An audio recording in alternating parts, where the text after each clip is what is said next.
আউযু বিল্লাহি মিনাশ শাইতানির রাজিম। বিসমিল্লাহির রাহমানির রাহিম। ওয়া'আযিরিন নাসা ইয়াওমা ইয়াতিহুমুল আযাবু ফায়াকুলুল লাযিনা যালামু রাব্বানা আখিরনা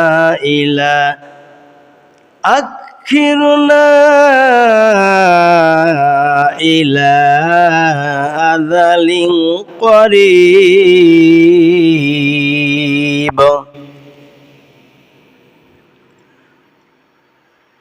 নুজিব দাওয়াতাকা ওয়া নাত্তাবি'ir রাসূল আওয়ালাম তাকুনু আকসামতুম মিন ক্বাবলু মা লাকুম মিন যাওয়াল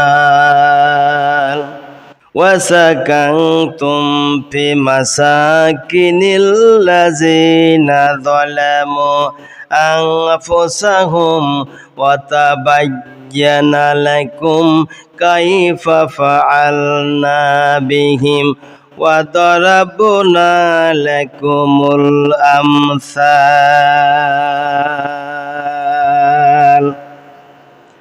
ওয়া কাদ মাকারু মাকরাহুম ওয়া ইনদাল্লাহি মাকরুহুম ওয়া ইন কানা মাকরুহুম লিতাযুলা মিনহুল জিবাল।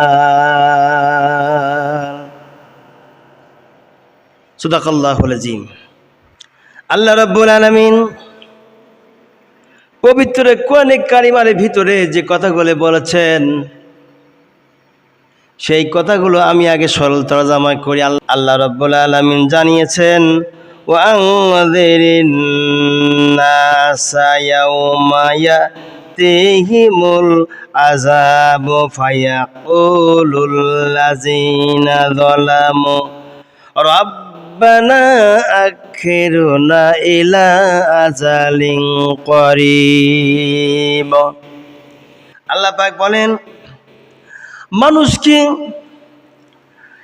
আযাবের দিনের ভয় দেখান, ইনসানকে অর্থাৎ মানুষকে আযাবের দিনের ভয় দেখান। কোন আযাব? কঠিন আযাব, মহাশরের ময়দান, মহাশরের দিনের আযাব, যে আযাবের যন্ত্রণা মানুষ সহ্য করতে পারবে না রে। আল্লাহ পাক জানিয়েছেন এই জন্য যেন মানুষকে আযাবের দিনের ভয় দেখান। যেদিন আযাব আসবে সেদিন জালেমরা বলবে, আযাব যখন আসবে ওই দিনে জালেমরা বলবে, হে আমাদের রব, হে আমাদের স্রষ্টা, কিছু কালের জন্য আমাদেরকে অবকাশ দাও, তোমার আহ্বানে সাড়া দিব, তোমার আহ্বানে আমরা সাড়া দিব। নজিব দাওয়াতাকা ওয়া নাত্তাবি'ir রাসূল। হে আমার প্রভু, আমাদেরকে অবকাশ দাও, তোমার আহ্বানে সাড়া দিব, তোমার রাসূলদের অনুগত করব। জালেমেরা তখন কথা বলবে, আওয়ালাম তাকুনু আকসামতুম মিন ক্বাবলু মা লাকুম মিন যাওয়াল। সে তখন বলা হবে, তোমরা কি পূর্বে ওয়াদা করনি, তোমাদের পতন নাই, তোমরা কি পূর্বে ওয়াদা করেছিলে না?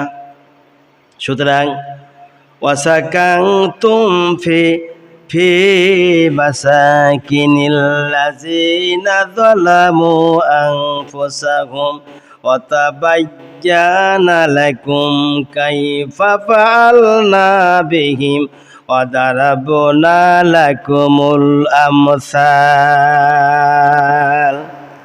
আল্লাহ রাব্বুল আলামিন জানিয়ে দিলেন ওদেরকে যে আমাদের পতন নাই। যখন এই কথা বলেছিল আল্লাহ পাক জানিয়ে দিলেন তোমরা ছিলে জালিমদের আবাসে, তাদের প্রতি কি ব্যবহার করেছিলাম তাও তোমাদের কাছে স্পষ্ট ছিল। তোমরা দেখেছিলে, শুনছিলে, এবং আমি আল্লাহ কোরআনে কারিমায় কোট করেছিলাম। তোমাদের নিকট তাদের দৃষ্টান্ত সমূহ বর্ণনা করেছিলাম, এরপরও কেন তোমরা মানো নাই? কি জন্য তোমরা সেই চিন্তা করো নাই? তারা ভীষণ চক্রান্ত করেছে। আল্লাহ রাব্বুল আলামিন আবার বলতেছেন, ওয়াকাদ মাকারু মাকরাহুম ওয়া ইনদাল্লাহি মাকরুহুম। তারা ভীষণ চক্রান্ত করেছে, সে চক্রান্ত আল্লাহর সম্মুখে আছে। কি তারা চক্রান্ত করেছে? ওয়া ইন কানা মাকরুহুম লিতাযুলা মিনহুল জিবাল। নিঃসন্দেহে ষড়যন্ত্র এমন ছিল যে সেই ষড়যন্ত্র বাস্তবায়িত হলে পর্বতসমূহ টলে যেত।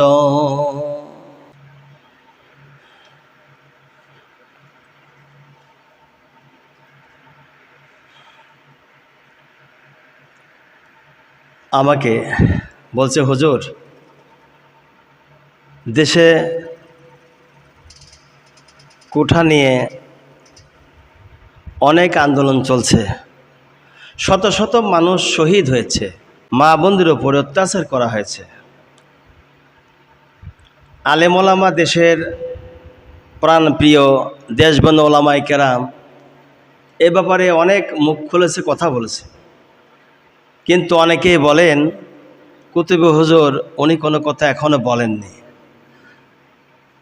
আপনি এই ব্যাপারে কিছুটা আলোচনা করলে আমরা উপকৃত হব।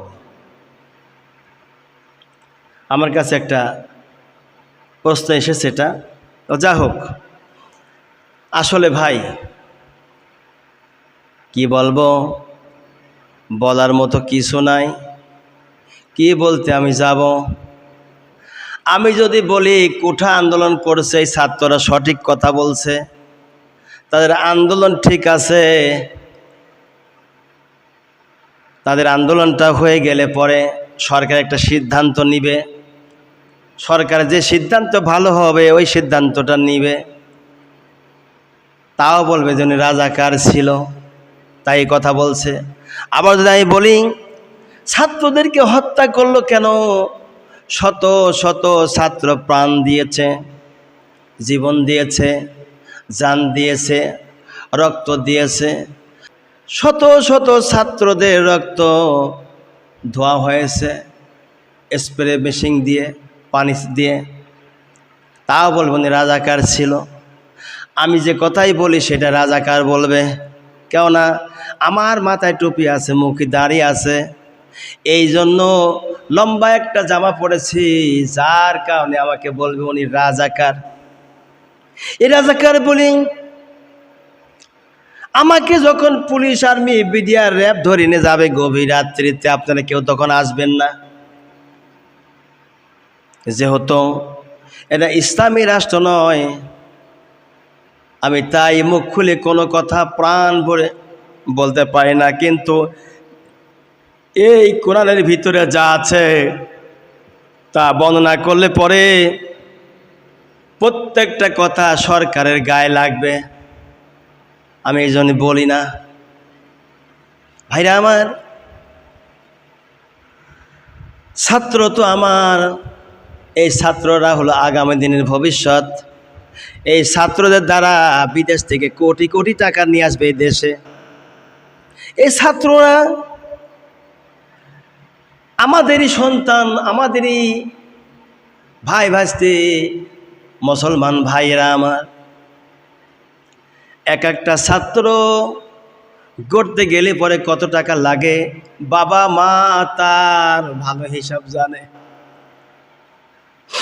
ছোট্টবেলা থেকে ওই ছাত্রকে মা বা বাবা, দাদা বা ভাই সঙ্গে করে কোচিংয়ে নিয়ে গেছে, নিয়ে আসছে। ছাত্র না খেয়ে থেকেছে, বাবা মা যিনি নিয়ে গিয়ে তিনিও না খেয়ে থেকেছে। কোচিং থেকে বাড়িতে নিয়ে এসে গোসল করে কোনো রকম চাইতে ভাত খাওয়াইয়া নাস্তা পানি করাইয়া আবার তাকে স্কুল কলেজে ভার্সিটিতে নিয়ে গেছে। এভাবে করে করে গার্ড দিয়ে দিয়ে ছাত্রকে মানুষ করা হয়েছে। ছাত্ররা ঠিক মতো দাওয়াত খাইতে পারি নাই, আত্মস্বজনের বাড়ি যাবে যেতে পারি নাই, পরীক্ষা বেঁধে গেছে। ক্লাসের পড়া আছে, সাপ্তাহিক পরীক্ষা আছে, মাসিক পরীক্ষা আছে, বাৎসরিক পরীক্ষা আছে। এই জন্য ছাত্ররা অনেক সময় অনেক জায়গা যেতে পারি নাই, নিজের জীবনটা বেঁধে রেখেছে, দাওয়াত খাইতে পারি নাই, ভালো জায়গায় বেড়াতেও পারি নাই। রাত দিন দিয়ে বসে বসে পড়েছে, খাওয়া নাই, ঘুম নাই ঠিক মতো, তাদের কষ্ট। কেননা এই কষ্টের কথা আমি এই জন্যই বলছি, আমার বড় বাচ্চাটা মাস্টার্স পাস করিয়েছি, তারও এখনো চাকরি হয় নাই। আর একটা ভার্সিটিতে পড়ালেখা করে, জানি না কদ্দূর কি হবে। আমারও ব্যথা আছে, লক্ষ লক্ষ টাকা ব্যয় হয় তাদের পিছনে, যে ব্যয় করে সেই জানে। এই বাবা মা সন্তান যখন বাড়ি থেকে বের হয়ে যায় স্কুল কলেজে, বাবা মার কলিজার ভিতরে সব সময় যেন এমনি করে, তার মানে ভয় করে, কখন কোন সংবাদ দুঃসংবাদ আসে কিনা জানি না, রাস্তাঘাটে চলাফেরা করে, দুর্ঘটনা ঘটে কিনা জানি না। বাবা মা অত্যন্ত পেরেশান থাকে রাত দিন দিয়ে। আর সন্তান কখন আসবে, বাবা মাও শান্তি পায় না, কখন এই সাইডে ভাত খাবে, ভাত চাবে।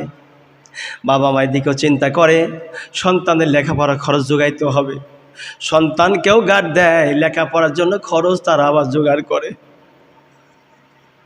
কত কষ্ট করে বাপ মাও টাকা পয়সা জোগায়ে জোগায়ে ভার্সিটিতে দেয় ছাত্রদেরকে মানুষ হওয়ার জন্য। আর আজকে সেই ছাত্র রক্ত বাংলার জমিনে।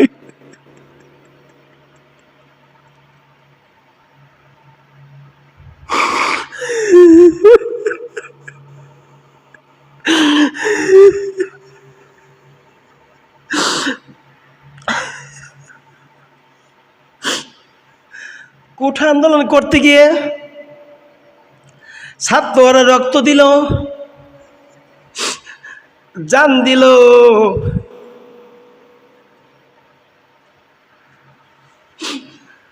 শরীরে তাজা রক্ত ঢেলে দিয়েছে। কারণ একটাই, মেধা হয়ে কি লাভ করতেছি যদি চাকরি না হয়। রাত দিন দিয়ে কষ্ট করে পরিশ্রম করে লেখাপড়া করে কি করতেছে, চাকরি না হয়। যদি মুক্তিযোদ্ধার ছেলে মেয়েরা নিয়েছে, আবার যদি তার ধারাবাহিকভাবে থেকে যায় নাতি নৎকার, ওরা চাকরি পাবে, তাহলে আমাদের চাকরি হচ্ছে না, আমরা কি করে খাবো? ভালো কোনো অফিসার হতে গেলে পরে তাও পারছে না, কারণ কোঠা আলারা সব নিয়ে নিচ্ছে। এই জন্যই ছাত্ররা আন্দোলন শুরু করলো। আন্দোলনটা করতে দেওয়া লাগতো, ছাত্ররা তেমন কোনো কিছু নাই যে তারা হলো আপনার সংসদ ভেঙে ফেলা দিবে। ছাত্ররা এমন কিছু করতে পারবে না যেন সরকারকে মেরে ফেলবে, ছাত্ররা এমন কিছু করতে পারবে না পুলিশ বিডিআরকে মারবে, কারণ না ছাত্রদের হাতে কোনো অস্ত্র শস্ত্র নাই, লাঠি সোটা কিছুই নাই, ওরা কি করে মারবে? এই ছাত্ররা খালি হাত পায়। আমার কানের মধ্যে এখনো বাজে, রাতে যখন অন্ধকারের মধ্যে মেয়েরা হাউমাউ করে কাঁদতেছিল,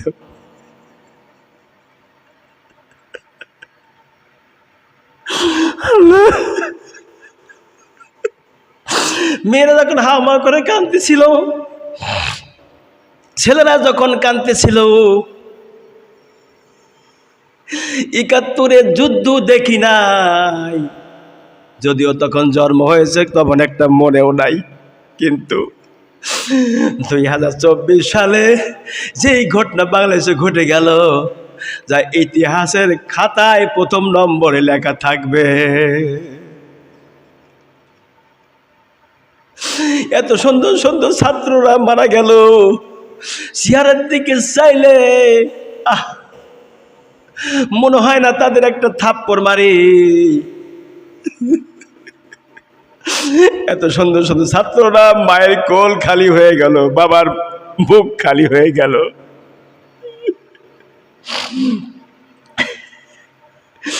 আল্লাহ নবী বলেছেন মানুষ হত্যা করো না, মানুষ হত্যা মহাপাপ। এই কোরআনের ভিতরেই আল্লাহ জানিয়েছেন মানুষ হত্যা করো না, মানুষ হত্যা করো না। হত্যা করলে গোটা দুনিয়ার মানুষের হত্যার ভার তোমাকে বহন করতে হবে। অজাত হত্যা করিও না। আর আজকে তাকে দেখেন, অজাত কতগুলো প্রাণ ঝরে গেল, শত শত প্রাণ গুলে ঝরে গেল, কতগুলো প্রাণ ঝরে গেছে। আর আল্লাহ রাব্বুল আলামিনের খবর জানে, অন্য কেউ জানেন না। দোয়া করি আল্লাহ, যে সকল ছাত্র ছাত্রীরা শহীদ হয়ে গেছে সকলকে তুমি জান্নাতুল ফেরদাউস নসিব করে দিও আল্লাহ। দোয়া করি মাবুদ, যে সকল মা বাবারা তাদের কলিজার টুকরা সন্তানকে হারিয়েছে আল্লাহ, ও বাবা মার বুকে শান্তি দাও, রহম করো, দয়া করো, করম করো আল্লাহ। তুমি তাদের ওই যোগ্য সন্তানের বদলাতে আল্লাহ সন্তান গেলে তাদের জান্নাতে বসবাস করার তৌফিক দিও মালিক। দোয়া করি মাওলা, বাংলাদেশ শুধু নয়, তাম পৃথিবীর সকল ছাত্র ছাত্রীরা যেন আগামী দিনের ভবিষ্যৎ হয়ে দ্বীনের খাদেম, দ্বীনের মুজাহিদ হতে পারে তৌফিক দিও আল্লাহ। তাদের নেখাত দারাজ করো, তাদের ইহকালের শান্তি, পরকালে তুমি নাজাত দান করে দিও মালিক। আমি পুলিশ, বিডিআর, আর্মি ভাইদের বলছি, ও ভাই, আপনারও তো সন্তান আছে, মা বোন ভাইরা আছে, গুলি চালাবেন না গো, গুলি চালাবেন না। আমার দেশের প্রধানমন্ত্রী গুলি চালানো আপনাকে নির্দেশ দেয়নি আমার জানা মতে, উনি খুব ভালো। সুতরাং গুলি চালাবেন না, এ প্রাণ গুলি ঝরবেন না। আমাদের কলিজা আঘাত লাগে, ছাত্রগুলোর জন্য মায়া লাগে। এই দৃশ্যগুলো যখন কানের ভিতরে বাজে, চোখে দেখা যায়, তখন কলিজার ভিতরে বড় আঘাত লাগে। কিন্তু কি বলবো, বলার তো কিছু নাই। যখনই বলতে যাব তখনই বলবো উনি রাজাকার, উনি আলবদর, এইসব বলে বলে ধরে নিয়ে যাবে, যেন রাজাকার আলবদর বলবে, ধরে নিয়ে যাবে। আর আমি ইসলামের দাওয়াত দিতে পারবো না, এই কোরআনের দাওয়াত আমি কাদের কাছ পৌঁছাইব। তারপরও বলছি, ও দেশের সেনাবাহিনী ভাইরা, বাবা সকল, আপনাদের হাতে পায়ে ধরে বলি, আমার দেশের ছাত্রদের আর আঘাত করবেন না। এই ফুলের মতো পবিত্র সন্তানদের আঘাত করবেন না। এরা হলো আমাদের কলিজা, এই সন্তানগুলো আমাদের কলিজা, আমাদের জীবন, আমাদের জান। এই সন্তানগুলি যদি বেঁচে থাকে, বড় হয়, তাহলে আমাদের জীবনগুলো সার্থক হবে। এই সন্তানগুলো আগামী দিনে বড় বড় পুলিশ, বিডিআর, আর্মিদের অফিসারও হবে। আর এদের গায়ে আঘাত করবেন না গো, এদের গায়ে আঘাত দিবেন না। নিরপরাধ সন্তানদের আঘাত করবেন না। আন্দোলন করি এমন কিছু আপনারা ক্ষতি করতে পারবেন না যে ক্ষতি আপনারা সমাধান করতে পারবেন না। কত সুন্দর সুন্দর ছাত্ররা ঝরে গেল, কত সুন্দরী মেয়েরা দুনিয়া থেকে বিদায় হয়ে চলে গেল, অল্প একটু ভুলের কারণে, অল্প একটু ভুল বোঝাবুঝির জন্য আজকে শত শত ছাত্র ছাত্রীর জীবন চলে গেল। ভাই, প্রশাসনিক ভাইরা, আপনাদের বেতন কিন্তু ওই ছাত্রদের বাবা মার পকেট থেকেই কিন্তু আসে। একটু খেয়াল করে দেখেন আপনার বেতন কোথা থেকে আসে, কে আপনার বেতন যোগায় দেয়। এই বাংলাদেশের জনগণের পক্ষ থেকেই তো আপনাদের টাকা পয়সা হয়, আপনাদের বেতন হয়, আপনাদের সুখ শান্তি আসছে। এরপরেও যদি এদের একটু, শিক্ষার্থীদের একটু জ্বালা যন্ত্রণা যদি সহ্য না করতে পারেন, তাহলে প্রশাসন কেন হলেন বলেন? প্রশাসনকে অত্যন্ত ধৈর্য ধারণ করতে হবে, ধৈর্যর পরিচয় দিতে হবে, ধৈর্যের মোকাবেলা থাকতে হবে। ধৈর্য ছাড়া কিন্তু প্রশাসন হওয়া যাবে না। আমরা যেমন ইমামতি করি, বক্তব্য দিই, বিভিন্ন খানওয়াজ মাহফিল করি, কত অত্যাচার কথা আসে, জুলুমের কথা আসে, সব কিছু হজম করে দিই। তাদের উপরে আমরা হামলাও করি না, লাঠিও ধরি না, রাইফেলও ধরি না, তাদের উপর অত্যাচার করি না। তারা বলার দরকার বলছে বলুক, আমরা আল্লাহর কালাম আল্লাহর জমিনে বিজয় করার জন্য আমরা চেষ্টা করব। আল্লাহর কালাম বলেই যাব যেটা আমরা মুসলমান। আমরা বাপদাদার কোনো আইনের কথা বলছি না, বাপদাদার কোনো কথা পুস্তকের কথা বলছি না। আমরা বলছি আল্লাহর দিন আল্লাহর জমিনে বিজয় হোক, আল্লাহর দিন আল্লাহর কোরআনের শাসন ব্যবস্থা জমিনে চালু হোক, এটাই আমরা চাই। শাসন ব্যবস্থা চালু হয়ে যেত, তাহলে পরে এই বাংলার জমিনটা সোনার বাংলায় পরিণত হয়ে যাবে।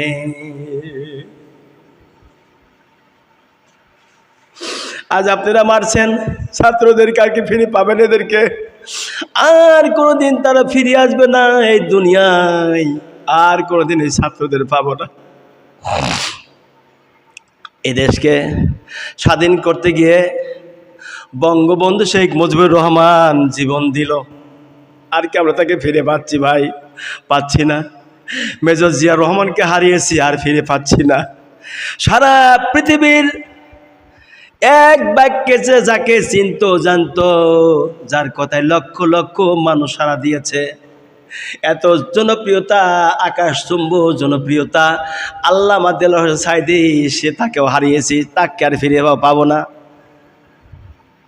ইরানের প্রেসিডেন্ট ইব্রাহিম রাইসিকে হারিয়েছি, তাকেও আর কোনোদিন ফিরে পাবো না।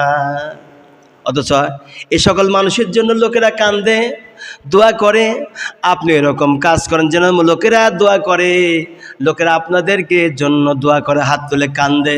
এমন কিছু কাজ করেন, আর এমন কিছু কাজ করবেন না যে কাজ করলে লোকেরা বদদোয়া করবে আপনাদের জন্য। এই কাজ করবেন না, বরং এমন কাজ করেন যে কাজ করলে সবাই দোয়া করে। কেননা আপনারা কত জায়গায় দায়িত্ব প্রহরীরত থাকেন, কত নিজের জীবনকে বাজি রেখে দেশকে রক্ষা করতেছেন। অতএব কোথায় কে মারা যাবেন বলা যায় না। তাই এদেশের মাসুম বাচ্চা, বেগুনা বাচ্চা, ফুলের চাইতে পবিত্র ছাত্ররা, এদেরকে আর মারবেন না। এরা বড় হোক, এমন কিছু এদের করবেন না যে এরা বড় কষ্ট পাবে। এই জন্য আমি বলি মাঝে মধ্যেই, এই কোরআন কায়েমের কথা কেন বলছি শুনুন। এই কোরআন এমন একটা জীবন ব্যবস্থা, এই কোরআনে কারিমাকে যে আঁকড়ে ধরতে পেরেছে সেই তো লাভবান হয়েছে। দেখুন তো তাকিয়ে, এই কোরআনের উপরে সাদা একটা কাগজ লাগানো আছে। আবার কোন কোরআনে কারিমায় এরকম মলাট লাগানো রয়েছে, মলাট লাগিয়ে রয়েছে। এই কোরআনে কারিম যারা ধরবে, আমল করবে, আউলিয়া হয়ে আল্লাহর কবরে চলে যাবে। কোরআনটা হলো আল্লাহর মধুর বাণী। এই কোরআনকে যারা আঁকড়ে ধরেছে তারাই কামিয়াবি হয়ে গেছে। হয়তো ওমর ইবনে খাত্তাব রাদিয়াল্লাহু তাআলা আনহু, ওনার জীবনে একটি ইতিহাস আমি বর্ণনা করতেছি। যখন ওনারা উটের দুধ, গাভীর দুধ, ভেড়ার দুধ, ছাগলের দুধ দোহাইয়ে বিক্রি করত, ওনাদের সম্মান তেমন একটা ছিল না, মান মর্যাদা ছিল না। কিন্তু এই কোরআনের সংস্পর্শে যখন আসলেন, আসার পরে তাদের আল্লাহ রাব্বুল আলামিন এত সুন্দর জ্ঞান গরিমা দিয়েছিলেন, পরিবর্তন হয়ে গেল। এই কোরআনে কারিমার ভিতরে, এই কোরআনের ভিতরে যা যা আছে, যখন তারা মানা শুরু করলো, তাদের দাম বেড়ে গেল। কেমন দাম বেড়ে গেল?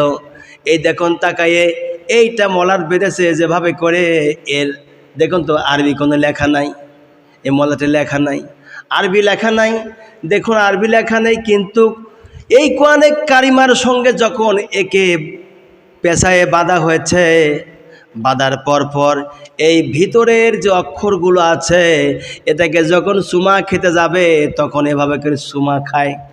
চুমা খাইলে পরে আগে মলাটের উপরে তার ঠোঁটটা পড়ে। এই কোরআনে কারিমার সংস্পর্শে আসার কারণে এই মলাটের দাম সম্মান বেড়ে গেছে।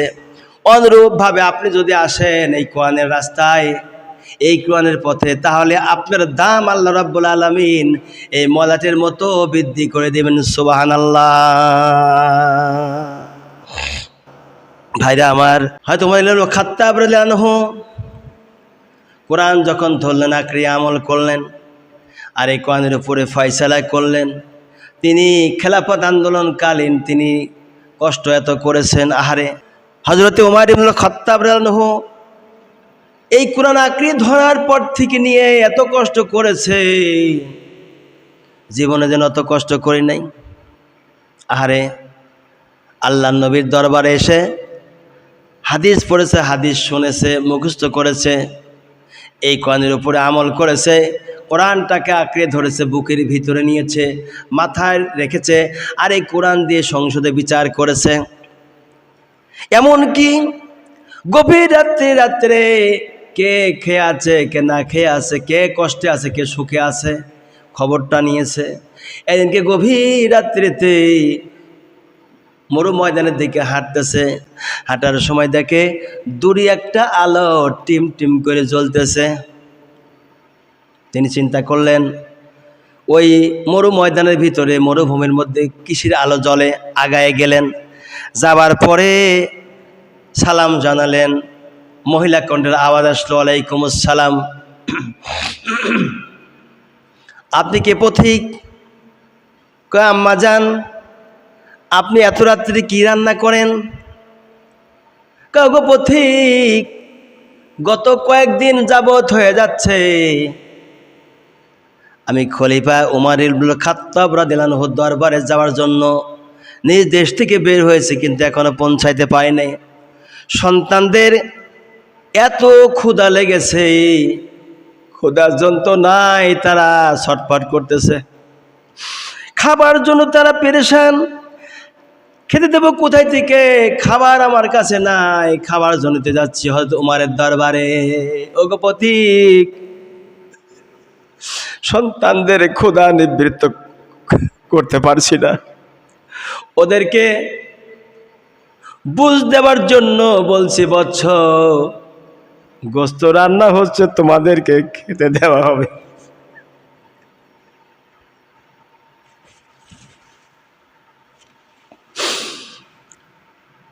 বলছি, ও সন্তানেরা অপেক্ষা করে একটু, গোস্ত রান্না হচ্ছে, তোমাদেরকে খেতে দেওয়া হবে। এই বলিয়ে ওদেরকে থামা রেখেছি, আর এই পাতিলের ভিতরে কিছু পাথর দিয়ে নাড়াচাড়া করতেছি, আর বলছি, গোস্ত রান্না হচ্ছে, তোমাদেরকে খেতে দিব।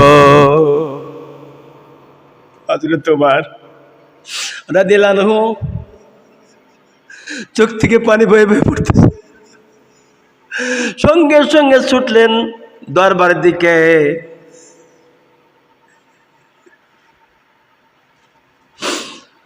বাইতুল মালের চাবি বহনকারী আসলাম কে এসে বলছে, আসলাম, বাইতুল মালের দরজা খোলো, তাড়াতাড়ি করে আটা ভরো, বস্তার ভিতরে তরি তরকারি ভরো। বাইতুল মালের দরজা খুলে দিল হযরতে আসলাম, তরি তরকারি ভরলেন। এরপরে হযরত ওমর বলছেন, আসলাম রে, বস্তাটা আমার মাথায় উঠায় দাও। হযরতে আসলাম বলেন, আমিরুল মুমিনিন, এই বস্তা বহন করার জন্য আমি আসলাম তো আছি। আমিরুল মুমিনিন বলেন, আসলাম রে, এই গভীর রাত্রিতে এমন এক দৃশ্য দেখে আসছি, আর দেরি করিও না, আমার বোঝা আমার মাথায় তুলে দাও, আমি তাড়াতাড়ি সেখানে যাই।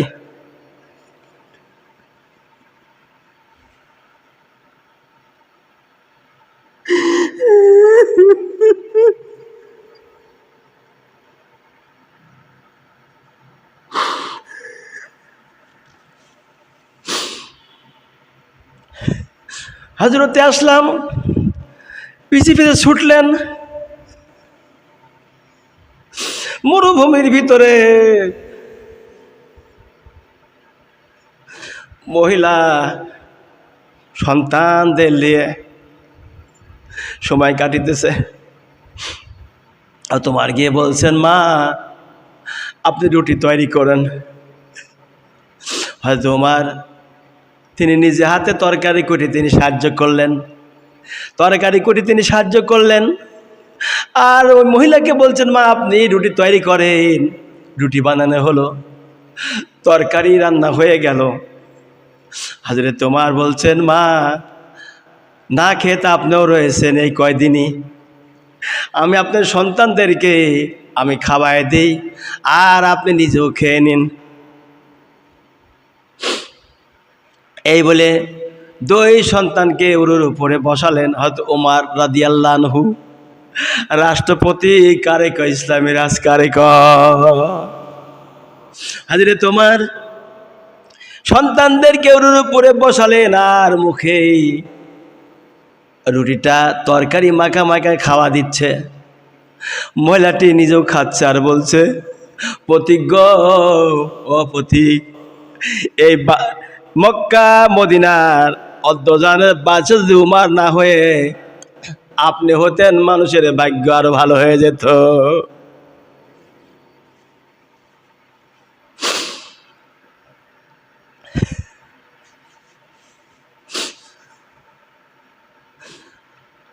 হযরত ওমর রাদিয়াল্লাহু আনহু বাচ্চাদের মুখে খাওয়া দেওয়ার পরে বাড়ির দিকে রওনা করেছেন।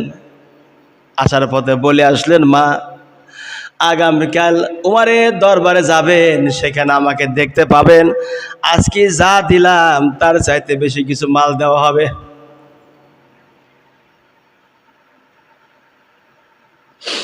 মহিলা পরের দিনকে রাত পোহায় গেছে, পরের দিন হয়ে গেছে, সন্তান দিলে খলিফা ওমরের দরবারে গেছে। যাবার পরে দেখে যেন গত রাত্রিতে যিনি আমাকে তরকারি করে সাহায্য করে দিয়েছে, সন্তানের উরুর উপরে বসায় মুখে খাবার তুলে দিয়েছে, তিনি হলো আমিরুল মুমিনিন উমর ইবনে খাত্তাব। আল্লাহু আকবার। এই মহিলা খলিফার কাছে গিয়ে বলছেন, ওগো অদ্দদানের বাদশা আমিরুল মুমিনিন, আমি আপনাকে চিনি নাই, আপনি আপনাকে দেখি নাই। আমি আপনাকে না চিনি না দেখার কারণে গত রাতে আপনাকে যে কষ্ট দিয়েছি, এই কষ্টের জন্য আমাকে আল্লাহর ওয়াস্তে মাফ করে দেন। আপনি নবীর জলিলুল কদর সাহাবী, আর আপনাকে আমি কষ্ট দিয়েছি। খলিফা ওমর বলেন, ওগো মাজি, আমার রাজ্যের ভিতরে আল্লাহর সৃষ্ট জীব আশরাফুল মাখলুকাত ইনসান কয়েকদিন যাবত যে কষ্ট পেয়েছে, এই কষ্টের জন্যই আমি আপনাদের কাছে মাপ চাই। কিয়ামতের মাঠে আল্লাহর দরবারে আমাকে কাঠগড়ায় দাঁড়া করবেন না। ওগো মাজি, আমার রাজ দরবারে আসার জন্য আমার রাজ্যের ভিতরে যখন প্রবেশ করেছেন, তখন থেকে আমার দায়িত্ব ছিল খোঁজ খবর নেওয়া, কিন্তু আমি যে নিতে পারি নাই। এই জন্য আল্লাহর ওয়াস্তে মাফ করে দেন।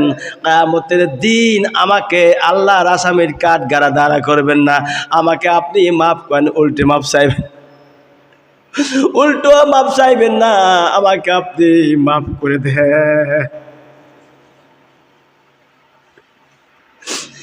এই হলো ইসলামের রাষ্ট্র হলে, ইসলামী রাষ্ট্র হলে ইসলামী আইন মোতাবেকে এই কোরআন যদি প্রতিষ্ঠিত হয়ে যায়, কোরআনের আইন যদি প্রতিষ্ঠিত হয়ে যায়, কায়েম হয়ে যায়, দিন কায়েম হয়ে গেলে পরে আল্লাহর দিন বিজয় হয়ে গেলে তখন কোনো মানুষের কষ্ট থাকবে না, দুঃখ থাকবে না, সবাই শান্তিতে ঘুমাতে পারবে, ঘরের দরজা খুলে ঘোরাবে। কোনো রকম জেনা, ব্যভিচার, সুদ, ঘুষ, দুর্নীতি, অর্থনীতি, পাপাচার, জমানে আলঠেলা, খাদে দেওয়া, মাল পাচার করা, যত গুনাহ রয়েছে সব গুনাহ থেকে এই বাংলার জমিন না তামাম পৃথিবীর মানুষেরা পরিত্রাণ পেতে পারবে।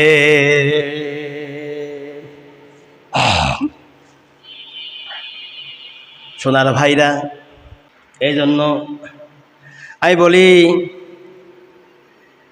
আর যেন আগামীতে দুর্দিন না আসে আমাদের সামনে, যেন ছাত্র মারা গেছে, ছাত্রী মারা গেছে, রক্ত দিয়েছে, এইটা যেন না শুনতে হয়। আল্লাহরে বলে, আল্লাহ তোমার জমিনে তোমার এই বান্দা বান্দে শান্তি দাও। আল্লাহ বাংলাদেশের সকল ছাত্রকে শান্তি দাও, দেশে বিদেশে যত ছাত্র ছাত্রী আছে সারা পৃথিবীর সকল ছাত্র ছাত্রীকে শান্তি দাও, তাদের রহম করো, দয়া করো, করম করো। আল্লাহ তোমার দ্বীনের মুজাহিদ তাদের বানিয়ে দাও, কোরআন আঁকড়ে ধরে আমল করার তৌফিক দাও। আল্লাহ সারা দুনিয়ার মুসলমানদের শান্তি দাও, রহম করো, দয়া করো, করম করো। আল্লাহ মুসিবত আসান করো।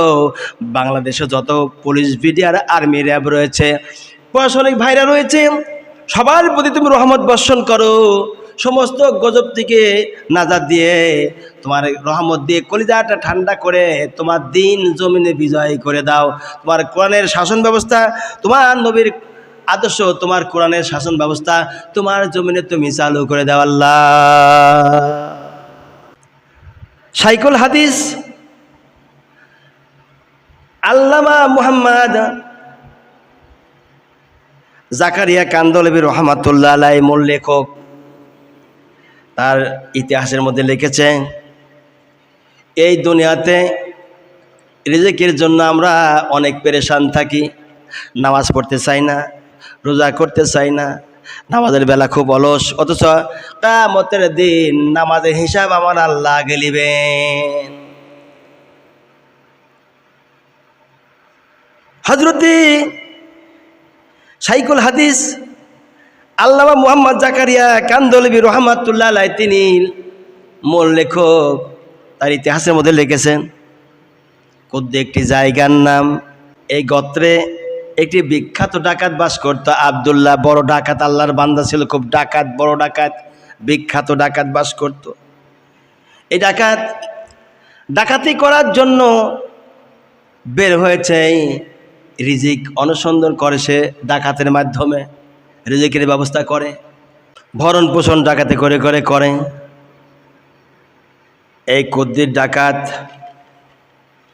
আব্দুল্লাহ বাড়ি থেকে বের হয়ে চলে গেছে জংলার দিকে। যাওয়ার পরে প্রতিমধ্যে 3টা খেজুর গাছের একটি বাগান দেখে। এই 3টা খেজুর গাছের 2টা খেজুর গাছে খেজুর এত ধরেছে, প্রচুর পরিমাণ খেজুর ধরেছে, পেকে পেকে আছে, আদা পাকা আছে, কাঁচা আছে, 3 রকমেরই আছে, আদা পাকাও আছে, পেকে গেছে, কাঁচাও আছে। দেখা যায় একটি গাছে শুকনা কোনো খেজুর নাই, কিচ্ছু নাই, অথচ কুদ্দের ডাকাত আব্দুল্লাহ নজর করে দেখে শুকনা গাছটিতে 2 গাছের থেকে খেজুর নিয়ে নিয়ে 10 বারে 10টা খেজুর। একটা পাখি, ছোট্ট একটি পাখি, এই পাখি খেজুর নিয়ে নিয়ে যাইতেছে সেখানে, এভাবে করে করে 10 বারে 10টা খেজুরের দানা নিয়ে সেখানে রেখে দিল। কুদ্দের ডাকাতের মনে হলো, কৌতূহল জাগলো, কুদ্দের ডাকাতের মনে কৌতূহল জাগলো। তিনি মনে মনে ভাবলেন, পাখিটি 10 বারে 10টি খেজুর নিয়ে চলে গেল শুকনা গাছে, কোন জায়গা রাখলো, কেমনি রাখলো, আমি দেখতে চাই একটু। কুদ্দির ডাকাত খেজুর গাছে বই উঠল, উঠার পরে নজর করে দেখে একটি অন্ধ সাপ। কি সাপ? 2 চোখ নাই, অন্ধ। এই অন্ধ সাপটি হা করে আছে, অন্ধ সাপটি হা করে আছে এভাবে করে। আর ওই পাখিটি একটি একটি করে 10টা খেজুর যেন তার মুখের মধ্যে দিয়ে দিয়েছে। কুদ্দির ডাকাত উপর থেকে নিচে নামলেন, নামার পরে নিজের হাতে যে তরোয়াল ছিল ডাকাতি করা, তরোয়ালটা ভাঙলেন, ডাকাতি পোশাক খুলে ফেললেন, পোশাক আর পোশাক খুলে ফেললেন। এই ডাকাতি পোশাক যখন খুলে ফেললেন, খুলে ফেলার পরে তওবা করলেন, সন্ধি আটলেন আল্লাহর সঙ্গে। রব্বুল আলামিন, জীবনে কত অন্যায় করেছি আমি, তার ঠিক নাই। সামান্য একটি সাপ, যেই সাপকে নবী মারার জন্য নির্দেশ দিয়েছেন, হুকুম দিয়েছেন, ওই সাপ অন্ধ, তাও গাছের উপর রয়েছে। আর ওই গাছের উপরেই তুমি অন্য পাখি দিয়ে তুমি তার খাবারের ব্যবস্থা করেছো, রিজিকের ব্যবস্থা করেছো। আল্লাহ, তোমার মতো আলিমুল গায়ব রাজ্জাক আর দুনিয়ায় কেউ নাই। তুমি হলেন সবচাইতে বড় রাজ্জাক, বড় রিজিক দাতা। কুদি ডাকাত, ডাকাতি তরোয়াল, ডাকাতি পোশাক খুলে ফেলে দিয়ে সঙ্গের সাথীদের কাছ গেলেন। যাওয়ার পরে বলছে, ভাই আমি সন্ধি এটি ফেলেছি। কি বল? কয় হ্যাঁ, খেজুর গাছের উপরে যে সাপটি অন্ধ ছিল আর পাখিটি নিয়ে নিয়ে তারা খেজুর খাবিয়েছে, এই ইতিহাসটি সব তাদের কাছে বর্ণনা করে বলছে, ভাই আর আমি ডাকাতি করব না। একটি পশু পাখি যদি আল্লাহ রাব্বুল আলামিন খাবারের ব্যবস্থা করে থাকেন, তাহলে আমার খাবার আর এই দুনিয়ার মাকলুকাতের খাবার সে আল্লাহ কেমনি জোগান না দিতে পারে? যে আল্লাহ একটা অন্ধ সাপের খাবারের ব্যবস্থা করেছেন, তাও গাছের উপরে, ওই আল্লাহ, আমি আশরাফুল মাকলুকাত মুসলমান, আমার খাবার ওই আল্লাহ ব্যবস্থা করে দিবে। কুদি ডাকাত এ কথা বলার পরে সঙ্গের সাথীরা বলছে, সর্দার, শুধু আপনি সন্ধি আটলে হবে না, আমরাও সন্ধি করলাম, আমাদের পোশাকও খুললাম। গায়ের সব ডাকাতির পোশাক খুলে ফেলে দিল, যার যার অস্ত্র সেই ভেঙে ফেলা দিয়ে তারা এহরাম বাঁধলেন। বাঁধার পর রওনা করেছে, এহরাম বেঁধে রওনা করে দিয়েছে মক্কা মদিনার দিকে। মক্কা মদিনার রাস্তায় যাইতে কালে এক গ্রাম্য এলাকায় ঢুকে পড়েছে। গ্রাম্য এলাকায় রাত হয়ে গেছে, অবস্থান নিবে। এক অন্ধ বৃদ্ধ বুড়া মানুষ এই কুদ্দির ডাকাতের সাথে অনেকগুলি লোকজনের শব্দ শুনে বলছে, ভাই তোমাদের মধ্যে কি কুদ্দির ডাকাত আব্দুল্লাহ রয়েছে? বলে, ভাই কুদ্দির ডাকাত কি আব্দুল্লাহ আছে? লোকেরা বলতেছে, হ্যাঁ আছে, এই তো ইনি হলো আমাদের সর্দার। কয়, ভাই শোনো, আমার আজ 3 দিন আগে কলিজার টুকরা সন্তান মারা গেছে। সন্তানের পোশাক আদি রয়েছে, এই পোশাক আদি দেওয়ার জন্য প্রথম রাত্রিতে এমন এক ব্যক্তি আমাকে স্বপ্ন দেখিয়েছেন। এমন এক ব্যক্তি এসে বলছেন, তোমার সন্তানের পোশাক আদিগুলো কুদ্দির ওই ডাকাতেরা আসতেছে, তাদেরকে বন্টন করে দিও। একদিন নয়, 2 দিন নয়, পর 3 দিন আমার ছেলে মারা গেছে। 3 দিন, 1, 2, 3 দিন, রাত্রেতে 3 রাত্রে এসে আমাকে জানিয়ে দিয়ে গেল এই পোশাকগুলি কুদ্দির ওই লোকদেরকে দিয়ে দেওয়ার কথা বলেছে। যিনি আমাকে গভীর রাত্রে এসে স্বপ্নের ভিতরে জানা দিয়ে গেলেন, তিনি আর কেউ নন, তিনি হলেন বিশ্ব নবী মুহাম্মদুর রাসূলুল্লাহ সাল্লাল্লাহু আলাইহি সাল্লাম। অন্ধ এই মুরব্বী তাদের কাছে সন্তানের পোশাকগুলি সব ধরা দিল। তারা পরিয়ে এহরাম বেঁধে রওনা করেছে সে মক্কা মদিনার দিকে। এইখানে নজর করে দেখুন, আল্লাহ রাব্বুল আলামিনকে ভালোবাসলে আল্লাহ তাদের রিজিক, তাদের পোশাক আদির ব্যবস্থা আল্লাহ নিজে করে দেবে। নামাজ পড়লে কে বলছে অভাব হয়, নামাজ পড়লে কে বলে গরিব হয়, নামাজ পড়লে কে বলে অভি গরিব আর মিসকিন হয়। এই ভুল তত্ত্ব কে দিয়েছে? এই ভুল তত্ত্ব একমাত্র শয়তান দিয়েছে। আর এই ভুল তত্ত্বের কথাটি শয়তানি মানুষ বলে যে নামাজ পড়লে মানুষ গরিব হয়, ফকির হয়, মিসকিন হয়। বরং নামাজিওয়ালা হলে, ইমানদারওয়ালা হলে, কোরআনওয়ালা হলে পরে আল্লাহ রাব্বুল আলামিন তাদের খাদ্যখানা, রিজিকের ব্যবস্থা আল্লাহর কুদরতি হাতে বান্দার করে দিবে।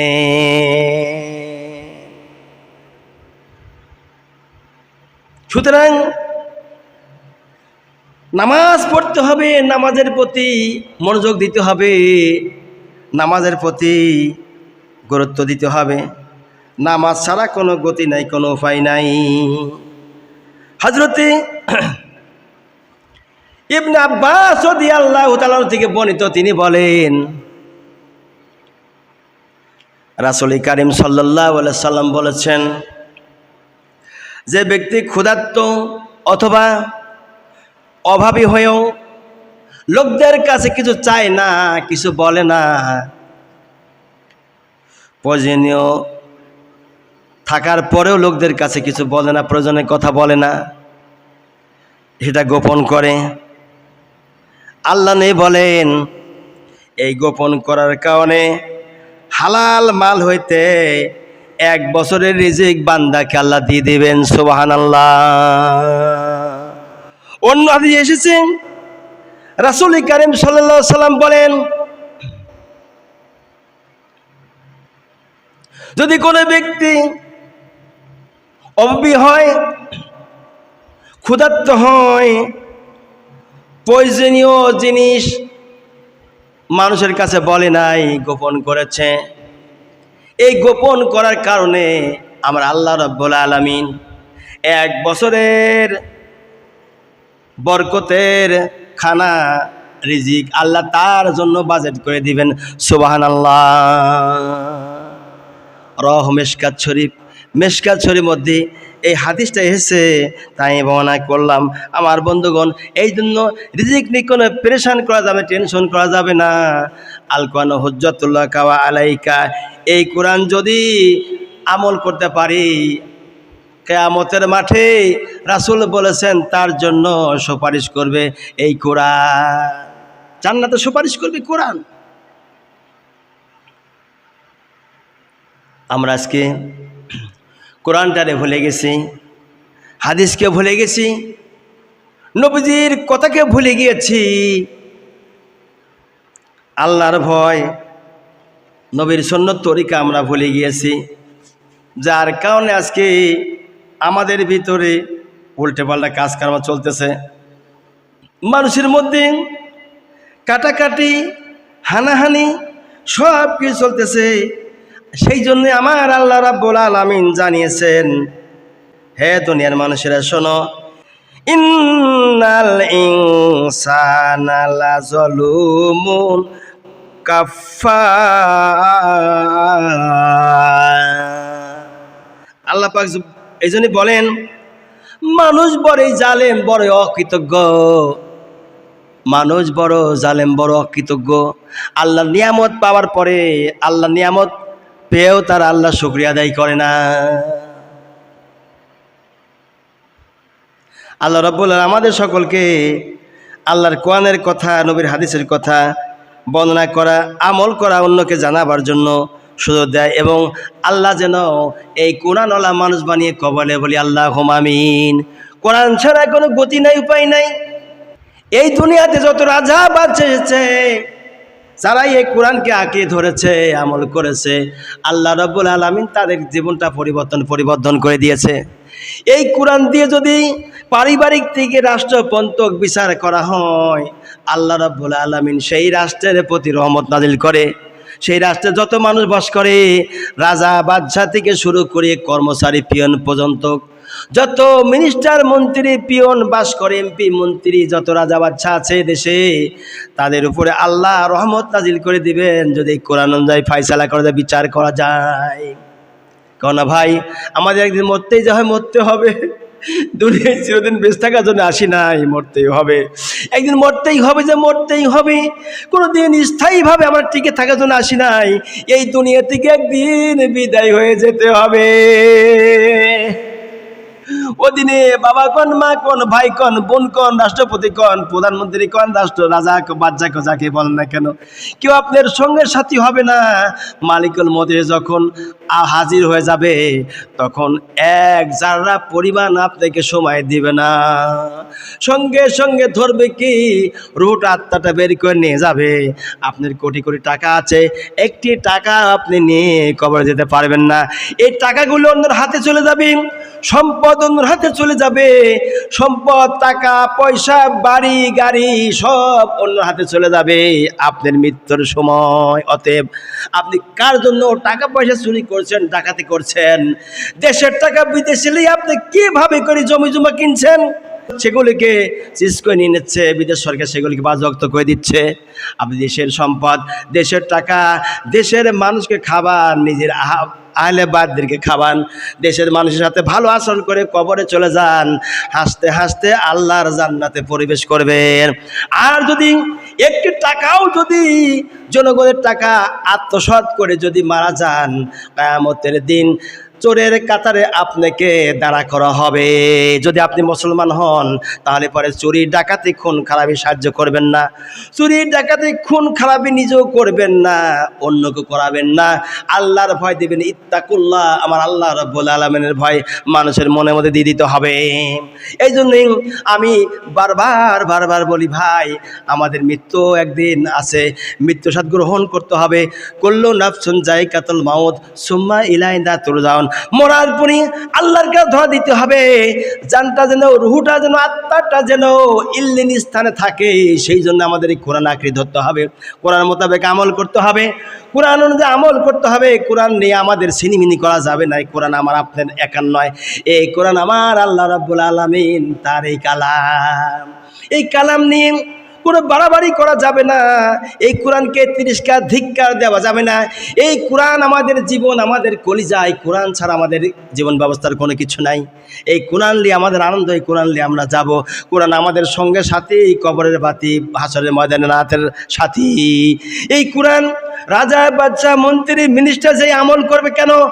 যেই রাজা বাদশা মন্ত্রী রাজা বাদশা মন্ত্রী মিনিস্টার পিয়ন চাকর চাকরানি যেই আমল করুক না কেন, এই কোরআন অনুযায়ী আমল করলে আল্লাহ রাব্বুল আলামিন তার জীবনটা পরিবর্তন করে দিবেন।